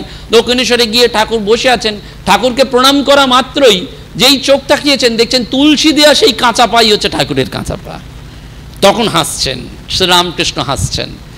গৌরীমা লুটিয়ে পড়লেন ঠাকুরের পায়ে, এবং পরবর্তীকালে সেই গৌরীমা তো মায়ের নামে এই আশ্রমকে প্রতিষ্ঠা করেছিলেন, শ্রী শ্রী শারদেশ্বরী আশ্রম। শারদা যে আশ্রমের ঈশ্বরী, এবং আপনারা লক্ষ্য করে দেখবেন সেই আশ্রমের আজও কোনো অ্যাডভার্টাইজমেন্ট নেই, কোথাও কোনো বিজ্ঞাপন নেই, কোথাও কোনো ডোনেশনের অ্যাপিল নেই, কিন্তু ওই আশ্রমে 90 জন সন্ন্যাসিনী মা রয়েছেন, গিরিডি এবং নবদ্বীপ মিলিয়ে, যারা প্রত্যেকে দামোদরের সাথে বিবাহিত, যাদের হাতে শাঁখা, পরনে লাল পাড় কাপড়, সিঁথিতে লাল টিপ। কারণ তা গৌরীমা বলেছিলেন তাকেই বিয়ে করব যেখানে কোনোদিন আমার বৈধব্য হবে না। পৃথিবীতে একমাত্র কন্ডিশন, ভগবানের সাথে যদি বিয়ে হয় তাহলে ভগবান হচ্ছে অমর, ভগবানের কোনোদিন মরণ হয় না। সেজন্য এই দামোদরের সাথে গৌরীমায়ের বিয়ে হয়েছিল। পরবর্তীকালে দুর্গা মা যিনি দ্বিতীয় অধ্যক্ষা, সেই দুর্গা মায়ের বিবাহ হয়েছিল জগন্নাথের সাথে, পুরীর জগন্নাথের সাথে। সেজন্য শারদেশ্বরী আশ্রমের সাথে জগন্নাথ দেবের যে মূল যে পাণ্ডা সম্প্রদায় বা সেবায়েত সম্প্রদায়ের ভালো যোগসূত্র আছে, ওরা কলকাতায় কোনো অনুষ্ঠান হলেই ওরাও আসেন, এখানেও কিছু হলে পুরীতে যান। কারণ জগন্নাথ ঘরণী বলা হয় দুর্গা মাকে, দুর্গা মাকে জগন্নাথের কোলে বসিয়ে দেওয়া হয়েছিল, সেসব ইতিহাস।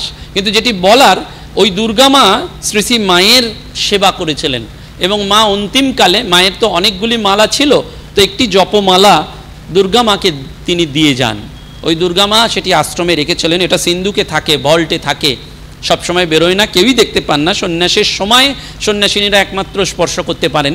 তো যেহেতু বন্দনাপুরী মায়ের শতবর্ষ হচ্ছে আগামী 9-10 আর অক্ষয় তৃতীয়া, সেই জন্য ওই দিন সন্ধ্যেবেলায় 6:30 থেকে ওটা সর্বসাধারণের জন্য উন্মুক্ত করে দেওয়া হবে।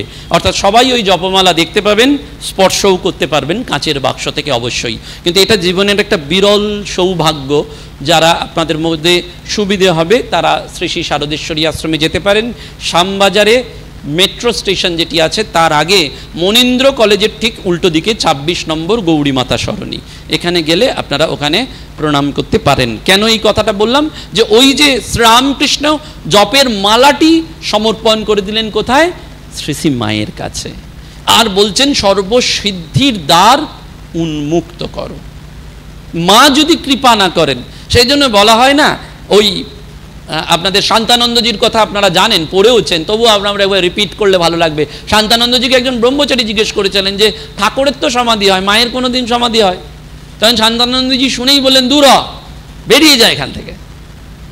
সাধু যত বকবে তত মঙ্গল, জানবেন। সাধুর রাগ জলের দাগ বলা হয়, আর তার থেকে হচ্ছে সাধু যত বকবেন না তত জন্ম জন্মান্তরের সংস্কার কেটে যায়। সেই জন্য সাধুর কাছ থেকে বকুনি খাওয়া হচ্ছে খুব প্রার্থিত। তো বললেন দূর হ, দূর হ বলে ব্রহ্মচারীকে তাড়িয়ে দিলেন। খানিকক্ষণ বাদেই আবার ডাকছেন, এই শোন, ব্রহ্মচারী এসছেন, আচ্ছা বলছেন তুই কি জিজ্ঞেস করলি? তুই জিজ্ঞেস করলি মায়ের সমাধি হয় কিনা? বলে হ্যাঁ তাই জিজ্ঞেস করলাম। যে আপনারা পড়েছেন? আমি তো পড়িনি।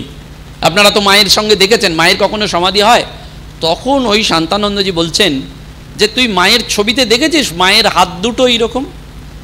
দেখবেন মায়ের হাত দুটো ছবিতে, দেখুন মায়ের হাত দুটো এরকম। মারুফি খান যিনি আছেন না বাংলাদেশের, উনি বলছেন মায়ের এই হাত দুটোই হচ্ছে বিশ্ব ভালোবাসার প্রতীক, লাভ সাইনের মতো। ইংরেজিতে যে লাভ সাইন আছেন একটা পান পাতা, মায়ের হাতটাই হচ্ছে বিশ্ব ভালোবাসা। মায়ের হাতটা যদি জোড়েন তাহলে একটা লাভ সাইন আসবে। কিন্তু এই যে হাত দুটো মোড়া না, তো বলছেন শান্তানন্দজি যে তুই মায়ের ছবিটা দেখেছিস? বলে হ্যাঁ দেখেছি। মায়ের হাত দুটো তো এরকম মুঠো করা। বললো শুনে রাখ, তোর মা শারদার যখন মুঠোটা আলগা হয় তখন রামকৃষ্ণ ঠাকুরের সমাধি হয়। ঠাকুরের সমাধি ডিপেন্ড করে মা যখন মুঠিটা আলগা করেন। মা যখন মুঠিটা আলগা করেন তখন ঠাকুরের সমাধি হয়, আর মা যখন মুঠিটা শক্ত করে রাখেন ঠাকুর সমাধিতে যেতেই পারেন না। তাহলে ঠাকুরের সমস্ত সিদ্ধি ডিপেন্ড করছে কার ওপর? মায়ের ওপর। সেই জন্য গিরিশবাবু বলছেন তোমরা কি মনে করো ঠাকুর ঘুঁটে করুণীকে বিয়ে করেছেন? না না, ঠাকুরের ওই শক্তি নিতেই পারতেন না মা। তাহলে মায়ের পাওয়ার ভেবে দেখুন, যিনি রামকৃষ্ণের সমস্ত শক্তি নিয়ে নিচ্ছেন, ওই জপের শক্তি, সাধনার শক্তি তিনি হজম করছেন। সেই জন্য মা যে সে নন। সেই জন্য মায়ের ওই বেলুর মঠে গেলেই হচ্ছে সতীপীঠে যাওয়া। মায়ের সমগ্র সতীর দেহ ওখানে ভস্মীভূত হয়েছে একেবারে। সেই জন্য মা হচ্ছেন আমাদের পরম আশ্রয়। সেই জন্য মা একেবারে বলছেন বাবা বিধির সাধ্য নেই, জমের সাধ্য নেই আমার সন্তানকে রসাতলে পাঠাবে। আমি মা বলছি, আমি যদি আটকাই তাহলে কারুর ক্ষমতা নেই, কেউ তোমাকে কিচ্ছু করতে পারবে না, তুমি অ্যাসিওর্ড থাকো। কিন্তু ওই আটকানোটা সেটা এত সোজা নয়, সেটা কিন্তু মা যাকে তাকেই করে দেবেন না। ওইটি শরৎ মহারাজ বলেছিলেন, আমি রঙ্গময়ী রঙ্গ দেখে অবাক হয়েছি, এতকাল রইলাম কাছে। বলেন আমি এতকাল মায়ের সাথে থেকেও মায়ের লীলা বুঝতে পারিনি। বিচিত্রতার ভবের লীলা ভাঙেন গড়েন দুই বেলা, বুঝতে না পেরে শেষে হার মেনেছি। বলছেন মাকে বোঝা এত সহজ নয়। মা যেমন আমাদের কৃপা করছেন তেমনি ওই অবগুণ্ঠনের আড়ালে থেকে মা বুঝিয়ে দিচ্ছেন যে তিনি ধরা ছোঁয়ার বাইরে, তাকে ধরতে পারা যায় না তিনি যদি না সত্যি সত্যি ধরা দেন। সেই জন্য ঠাকুর ওই মাকে জগন্মাতার পুজো করলেন এবং বারবার এই নিজের স্ত্রীর কাছে দুর্বলতা ঢেকে রাখতেন না, সেটিও বলছেন শরৎ মহারাজ সুন্দর করে। বলছেন ঠাকুর শরৎ মহারাজকে লীলা প্রসঙ্গে আছে যে ঠাকুর বলছেন মানুষ অপর সকলের কাছে নিজের দুর্বলতা ঢেকে রাখতে পারলেও স্ত্রীর কাছে কখনো লুকিয়ে রাখতে পারে না, এটাই সংসারের নিয়ম। এবং সেই জন্য শিষ্যদের বলছেন মাঝে মধ্যে ঠাকুর যে যত সব দেখছিস হোমড়া চমড়া বাবু ভায়া, কেউ জজ কেউ ম্যাজিস্টার, বাইরে যত বলবোলাও স্ত্রীর কাছে সব একেবারে কেঁচো দেখলাম। অন্দর থেকে কোনো হুকুম এলো অন্যায় হলেও সেটা রদ করার কোনো ক্ষমতা নেই, বুঝিয়ে দিচ্ছেন শ্রীরামকৃষ্ণ। এবং মা যখন দক্ষিণেশ্বরে এলেন সেটি তো 18 বছর আমরা বারবারই বলছি। এবং ঠাকুর সেই জন্য দক্ষিণেশ্বরে ওই যে মাকে রেখেছেন নিজের ঘরে। একদিন ঠাকুর শায়িত আছেন আর মা শারদা পতির সেবা করছেন। হঠাৎ পদসেবা করতে করতে ঠাকুর মাকে প্রশ্ন করলেন, আমাকে তোমার কি বলে বোধ হয় গো? মাও সঙ্গে সঙ্গে বুঝতে পারলেন না কি বলবেন। তখন ঠাকুর নিজে উত্তর দিচ্ছেন যে মা মন্দিরে আছেন, তিনি এই শরীরের জন্ম দিয়েছেন এবং সম্প্রতি নহবতে বাস করছেন এবং তিনিই এখন আমার পদসেবা করছেন। মা এই প্রশ্নটা ঠাকুরকে করেছিলেন, আমাকে তোমার কি বোধ হয়? তখন ঠাকুর এই উত্তরটা দিচ্ছেন, যে মা মন্দিরে আছেন, যে মা এই শরীরের জন্ম দিয়েছেন আর যে মা পদসেবা করছেন, এই তিনজনেই এক। অর্থাৎ মন্দিরের ভবতারিণী, নিজের গর্ভধারিণী এবং নিজের স্ত্রী, এই জন্য তিনজনকেই এক। সেই জন্য বলা হয় পরদ্বারেশ মাতৃবৎ। পরের স্ত্রীকে যদি মায়ের মতন না দেখতে পাও তাহলে ধর্মজীবনে এগোতে পারবে না। পর স্ত্রীকে মাতৃবৎ দেখতে হবে, পরদ্রব্যকে লৌষ্ট্রবৎ, লোহার মতন দেখতে হবে। এবং একদিন রাত্রে ঠাকুরও মাকে পরীক্ষা করলেন, বললেন কি গো তুমি কি আমাকে সংসার পথে টেনে নিতে এসেছো? মা বললেন না গো, আমি তোমাকে সংসার পথে কেন টানতে যাব, তোমার ইষ্ট পথেই সাহায্য করতে এসেছি। এই মা বলে দিলেন আমি তোমাকে ইষ্ট পথেই সাহায্য করতে এসেছি। যখন মায়ের এই সমাধি দেখে ঠাকুর সব কিছু দেখছেন যে মায়ের দিনের পর দিন ঘুম হচ্ছে না, তখন ঠাকুর বললেন, এখন থেকে তুমি নহবতেই শুতে যেও, আমার সঙ্গে আর এ ঘরে থাকতে হবে না। মা থাকেন নহবতে আর ঠাকুর থাকেন নিজের ঘরে, মাঝে মধ্যে আসেন এবং নানান রকম উপদেশ নিয়ে যান। এবং এই নহবতের জীবনের মধ্যে অন্যতম আরেকটি ছিল, সেটি নহবতের ঘরটি ছিল খুব ছোট। সেই ঘর থেকে যতবার বেরোতেন ততবার তার মাথা ঠুকে যেত। সেই মাথা ঠোকার প্রসঙ্গেও মাকে কেউ কেউ বলেছেন যে এত তাড়াতাড়ি যাওয়ার দরকার কি? তখন মা বারবার বলতেন, তা কি হয়? শাশুড়ি মা অর্থাৎ চন্দ্রমণি দেবী তিনি বারবার ডাকলে আমাকে যেতেই হবে, কারণ শাশুড়ির সেবাও হচ্ছে অত্যন্ত পুণ্য কাজ। শ্রীরামকৃষ্ণ প্রসঙ্গে মা বারবার সেজন্য বলতেন যে কি মানুষই এসেছিলেন, কত লোক জ্ঞান পেয়ে গেল, কি সদানন্দ পুরুষ ছিলেন। দক্ষিণেশ্বরে এক বুড়ি মায়ের কাছে আসতো। এই বুড়ি পূর্ব জীবনে নাকি অসতী ছিলেন, কিন্তু এখন সর্বদা হরিনাম করেন। তো একদিন ঠাকুর ওই বুড়িকে দেখিয়ে মাকে বললেন, ওটা এখানে কেন? মা বললেন, ও তো এখন ভালো কথাই বলছে, হরি কথা কয়, তাতে দোষ কি? মানুষের তো মনে আর সবসময় পূর্বভাব থাকে না। ঠাকুর ওই বুড়ির সঙ্গে কথা বলতে নিষেধ করলেন। মা পরবর্তীকালে বলেছিলেন, পাছে কুবুদ্ধি শেখায়, সেই ভয়ে তিনি ওই সব লোকেদের সঙ্গে কথাটি পর্যন্ত কইতে নিষেধ করতেন। এত করে তিনি আমাকে রক্ষা করেছেন। একদিন লক্ষ্মীমণি দেবী ওই ঠাকুরের কাছে খাবার নিয়ে গেছেন, আর ঠাকুর বললেন যাবার সময় দরজাটা ভিজিয়ে দিয়ে যাস, কিন্তু আসলে মাই গিয়েছিলেন। বললেন, আচ্ছা তুমি এসেছো, আমি ভেবেছিলাম বোধহয় লক্ষ্মী, কিছু মনে করো না, দিয়ে যাস বলেছি বলে তার এই সংকোচ। পরের দিন সকালবেলায় নহবতের সামনে দাঁড়িয়ে গিয়ে বললেন, দেখো গো, সারা রাত আমার ঘুম হয়নি ভেবে ভেবে যে কেন এরকম রূঢ় বাক্য বললুম। ঠাকুর কখনো আমাকে তুমি ছাড়া তুই বলেননি, মা বলছেন। এবং কিসে ভালো থাকবো তার ব্যাপারে ঠাকুর সদা সচেষ্ট ছিলেন। অর্থাৎ ঠাকুর মায়ের এই দাম্পত্য জীবনটিও কিন্তু অসাধারণ একেবারে। অর্থাৎ স্বামী স্ত্রী কীভাবে কাটাবে জীবনটা, সেখানে স্বামী স্ত্রী দুজন দুজনকে টেক কেয়ার করবে, দুজন দুজনকে দেখবে, দুজন দুজনের সাথে কনসার্ন থাকবে, কিন্তু মূল ভাবটি হচ্ছে দুজন দুজনে ঈশ্বরীয়ভাবে থাকবে, ঈশ্বর বই নিয়েই থাকবে, আনন্দ করবে। সেই জন্য ঠাকুর মাকে বলতেন, বুনো পাখি খাঁচায় রাত দিন থাকলে বেতো হয়ে যায়, মাঝে মাঝে পাড়ায় বেড়াতে যাবে।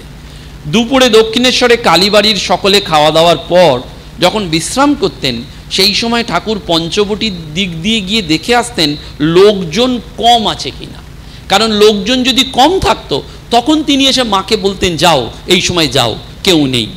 মা বলছেন যে তিনি ঘরের কাছে একটু দাঁড়াতেন, আমি খিড়কি ফটক দিয়ে রামলালের বাড়ির দিকে পাড়ে গিন্নিদের ওখানে যেতাম। সমস্ত দিন কথাবার্তা কয়ে সন্ধ্যার সময় যখন আরতি হতো আর সব লোকে আরতি টারতি দেখতে যেত, আমি সেই সময় নহবতে থাকতুম। অর্থাৎ মা কিন্তু এই আরতি টারতি দেখতে যাচ্ছেন না, ওই নহবতেই থাকছেন। এবং এখানেও এই লক্ষ্মীনারায়ণ মারোয়ারি একবার ঠাকুরকে 10,000 টাকা প্রণামী দিতে চাইলেন। সে যুগে 10,000 টাকা মানে অনেক টাকা। ঠাকুর সেই প্রণামী গ্রহণ করলেন না, কিন্তু মা শারদার মন পরীক্ষা করার জন্য তিনি ওই টাকা পাঠিয়ে দিলেন। লক্ষ্মীনারায়ণ মারোয়ারি মা শারদার কাছে হাত জোর করে নিবেদন করলেন তার প্রার্থনা। শুনেই মা বললেন, তা কেমন করে হবে? টাকা নেওয়া হবে না, আমি নিলে ও টাকা তো ঠাকুরেরই নেওয়া হবে, কারণ আমি রাখলে তার সেবার জন্য খরচ না করে থাকতে পারবো না, ফলে ওটা তাঁরই নেওয়া হবে।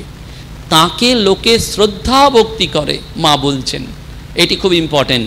বলছেন তাকে লোকে শ্রদ্ধা ভক্তি করে তার ত্যাগের জন্য, কাজেই ও টাকা কিছুতেই নেওয়া হবে না। অর্থাৎ হাসি মুখে মা সে যুগে ওই 10,000 টাকা হাসি মুখে ফেরত দিচ্ছেন এবং জগৎকেই বার্তা দিয়ে যাচ্ছেন যে ত্যাগই হচ্ছে শ্রীরামকৃষ্ণের ভূষণ। অর্থাৎ সংসার আনন্দের হয় ত্যাগের দ্বারা, ভোগের দ্বারা নয়। ভোগ মানুষকে নরকে নিয়ে যায়, ভোগ মানুষকে ঈশ্বরকে ভুলিয়ে দেয়, ভোগ মানুষকে যন্ত্রণা দেয়। আমরা মনে করি খুব সুখ, এসিতে আছি, দারুণ ঘরে আছি, খুব আনন্দে আছি, কিন্তু মনে রাখতে হবে ওই সুখের রাজমুটুক পড়ে দুঃখ বাড়িতে এসে কড়া নাড়া দেয়। মানে আজকে যে যত সুখী, জেনে রাখবেন দুঃখ কিন্তু তার কাছে নক করছে দরজায়, দুঃখ আসছেই। কারণ এই জগৎটা কাউকে ছাড়বে না, সুখ দুঃখ চক্রবৎ পরিবর্তন, একেবারে চাকার মতন ঘুরবে। কিছু ফেজ সুখ, কিছু ফেজ দুঃখ, কিছু ফেজ দুঃখ। কারণ মনটাকে ট্রেনিং দিতে হবে যে আমার মনটাকে সুখ দুঃখের পাড়ে নিয়ে যেতে হবে। সুখের সময় যতটা আনন্দ, দুঃখের সময় মনকে পরীক্ষা করতে হবে আমি ততটা ভেঙে পড়ছি কিনা। যদি পারি তবেই আমি ঠাকুরের সন্তান, যে ঠাকুর আমাকে এটি দিয়েছেন, তার ইচ্ছা, তিনি আমাকে এই বুড়ি খেলার মধ্যে ছোঁয়াবেন, এই কষ্ট দেবেন, সেই জন্য তিনি আমাদের যত কিছু দেবেন। আমাদের সবাইকে মনে রাখতে হবে আধ্যাত্মিক, আদি দৈবিক, আদি ভৌতিক, 3 ধরনের দুঃখ পেতে হবে। শরীর ছাড়বে না, কারণ শরীরটা ধারণই করেছি আমরা মৃত্যুর জন্য, আর শরীর যখন ধারণ করেছি তখন রোগ ভোগ হবেই, একেবারে সেই রোগ হবেই, কাউকে ছাড়বে না, 2 দিন আগে 2 দিন পরে। কিন্তু আমাদের মনে রাখা হচ্ছে যে এই জগৎটা, এই জীবনটা হচ্ছে কর্মভূমি, এখানে আমাদের আসা কিছু অভিজ্ঞতার জন্য। সেই জন্য মা এইভাবেই যেমন কলকাতায় তেমনি জয়রামবাটিতে ভক্তদের তিনি সেবা করেছেন। রাত্রি নিজে না খেয়ে না ঘুমিয়ে তিনি সন্তানদের জন্য জপ করেছেন। বারবার বলেছেন, লোকে আমার কাছে আসে বলে জীবনে বড় অশান্তি, আমি অশান্তি বলে তো কোনো কিছু দেখলাম না। অর্থাৎ মায়ের কাছে কত লোক গিয়ে বলতে এই অশান্তি সেই অশান্তি, শান্তি নেই। মা বলছেন লোকে আমার কাছে এসে বলে অশান্তি, অশান্তি তো দেখলাম না। অর্থাৎ ওই ছোট্ট ঘরে ভোর 3টের সময় উঠে পড়া, দিনে একবার শৌচে যাওয়া, বেরোতে গেলেই ওই ছোট্ট ঘরে মাথা ঠুকে যাওয়া, তার মধ্যে চন্দ্রমণির সেবা, এই লক্ষ্মী দিদি এবং অন্যান্যদের ঠাকুরের 5 ফরমাস থাকতো, রাখালের জন্য ঘন ঘন ডাল হবে, নরেনের জন্য পাতলা ডাল হবে, কার জন্য কটা রুটি হবে, সব তিনি ব্যবস্থা করেছেন। এমনকি ঠাকুরের পেটের গণ্ডগোল হতো বলে ঠাকুর কালীবাড়ির প্রসাদ খেতেন না, মা সেই শিঙি মাছের ঝোল করে ঠাকুরের পথ্য দিয়ে আসতেন। বাইরে কত আনন্দ কীর্তন হতো, মা সেটি যেতে পারতেন না, দিনের শেষে একবার হয়তো গিয়ে ওই শৌচ ত্যাগ করে আসতেন। এবং শুধু তাই নয়, ওই রাত 3টের সময় ঠাকুর যখন বাজে যেতেন, নহবতের ওই দরজায় জল ঢেলে দিয়ে যেতেন। শীতকাল, মা পাছে ঘুমিয়ে পড়তেন। ওই লক্ষ্মী দিদি আর মা যখন ঘুমোচ্ছেন, ঠাকুর পরবর্তীকালে বলেছেন, ওঠো গো ওঠো, ভোর হয়ে যাচ্ছে, জপ ধ্যান কখন করবে। মা এত কিছুর মধ্যেও দিনে 1 লক্ষ জপ করেছেন, 1 লক্ষ। যখন জিজ্ঞেস করা হয়েছে কি করে সম্ভব, বলছেন কেন, চালের হাঁড়িটা বসিয়ে জপ করে নিয়েছি, চালটা দিতে দিতে জপ করেছি, ডালটা সাঁতলানোর সময় জপ করেছি। বলছেন করে তো দেখো, তোমরা করে তো দেখো। অর্থাৎ প্রতিটা মুহূর্ত, প্রতিটা জীবন হচ্ছে তার স্পিরিচুয়াল লাইফ, ওই একটা জীবন। সেই জন্য মা বারবার বলেছেন যে সর্বদা ইষ্ট চিন্তা করে তার অনিষ্ট আসবে কোথা দিয়ে। অর্থাৎ আমরা ভাবছি যে আমাদের যাতে অনিষ্ট না আসে, আমরা কেউ কি চাই যে আমাদের অনিষ্ট হোক, খারাপ হোক? কেউ চাই না। কিন্তু খারাপ না হওয়ার জন্য মেথডটা কি? মেথডটা হচ্ছে সব সময় ভগবানের নাম করতে হবে। ভগবানের নাম যদি করেন তাহলে দেখবেন কোনো ইষ্ট চিন্তা আসবে না। বৃন্দাবনে আপনারা আজকে দেখেন হয়তো ইউটিউবের দৌলতে, প্রেমানন্দজি বলে একজন আছেন, উচ্চ কোটির সাধক, তাকে দেখার জন্যই কিছুদিন আগে আর্মিরাও তাকে গার্ড অফ অনার দিলেন। তিনি রাত্রিবেলায় যখন রাস্তা দিয়ে বেরোন, দুপারে অজস্র মানুষ, বৃন্দাবনে তাকে দেখা মানেই বলা হয় চলমান ভগবানকে দেখা আর কি। তার ডায়ালিসিস হয়, তো কিডনি ফেল করেন, নিজেকে দেখিয়েছেন কোনো একটা ভিডিওতে, নিজেকে একেবারে দেখিয়েছেন, প্রতিদিন ডায়ালিসিস হয়, কিন্তু তারপরেও এসে অনর্গল ভগবানের নাম করেন, একেবারে আনন্দময়। তিনি বারবার বলছেন রাধা রাধা নাম জপ করে দেখো না, ভগবানের নাম জপ করে দেখো না, তারপরে না হলে আমাকে এসে বলবে যে তোমার অনিষ্ট হচ্ছে কিনা। কন্টিনিউয়াস ভগবানের নাম মুখে জপ করো, সব সময় করে যাও তো দেখি অবিরত, দেখো তোমার অমঙ্গল হয় কিনা, দেখো তোমার শরীর খারাপ হয় কিনা, দেখো তোমার রোগ হয় কিনা। হবেই না। তোমার এগুলো হচ্ছে কেন না, তুমি ভগবান থেকে সরে থাকছো সব সময়। তাহলে ওই জন্য মা বললেন যদি তুমি সর্বদা ইষ্ট চিন্তা করো তাহলে অনিষ্ট আসবে কোথা থেকে। অর্থাৎ আমাদের এই জীবনটা ত্যাগের জীবন, এই জীবনটা তপস্যার জীবন। মা নহবতে থেকে এইটি প্রমাণ করে দিলেন যে শ্রীরামকৃষ্ণ যেমন ওই 12 বছর নিরবিচ্ছিন্ন তপস্যা করছেন, সমস্ত মতে সাধনা করছেন, হিন্দু, মুসলমান, বৈষ্ণব, তন্ত্র, খ্রিস্টান, সব মতে সাধনা করে তিনি সিদ্ধান্ত আসছেন, অত কিছু পথে যাচ্ছেন। কিন্তু মায়ের সাধনা, মায়ের কিন্তু অত তন্ত্রও নেই, মুসলমান সাধনাও নেই, খ্রিস্টান সাধনাও নেই, কিন্তু মায়ের নীরব জীবন যাপনটি হচ্ছে এক বিরাট সাধনা। যে সাধনা মা করে গেলেন, কত শক্তি সঞ্চয় করলেন, নিজেই শক্তির স্বরূপা, কিন্তু তাও জগতের কল্যাণের জন্য, লোকনাট্যের জন্য, এই লীলার জন্য কত শক্তি তিনি নিজে সঞ্চয় করলেন। যে শ্রীরামকৃষ্ণের শক্তি শুধু গ্রহণ করলেন তা নয়, আপামোর এই জগৎবাসীকে বারবার এই বার্তা দিয়ে গেলেন, আমি মা থাকতে তোমাদের কোনো ভয় নেই। সব কিছু মা আমাদের জন্য করে দিয়ে গেছেন। আমরা সন্তানরা পারবো না বলে তার চিন্তা, কিন্তু আমাদেরও মায়ের কাছে বারবার শরণাগত হবে। সেজন্য মা বারবার বলছেন, জপ ধ্যান হচ্ছে নৌকার হালের মতন, দিনান্তে ঠিক একবার করলে মনরূপ নৌকো ঠিক মতো চলবে। অর্থাৎ দিনান্তেও যেন একবার আমরা এই জপ, এই তপস্যাটি করতে পারি। আমাদের এই সমগ্র জীবনটি তপস্যার, সেটা যত আমরা করতে পারবো তত আমরা আনন্দে পূর্ণ হব। সকলকে প্রণাম জানিয়ে, মাকে প্রণাম জানিয়ে আমাদের আজকের এই অনুধ্যান এখানেই শেষ হলো। নমস্কার।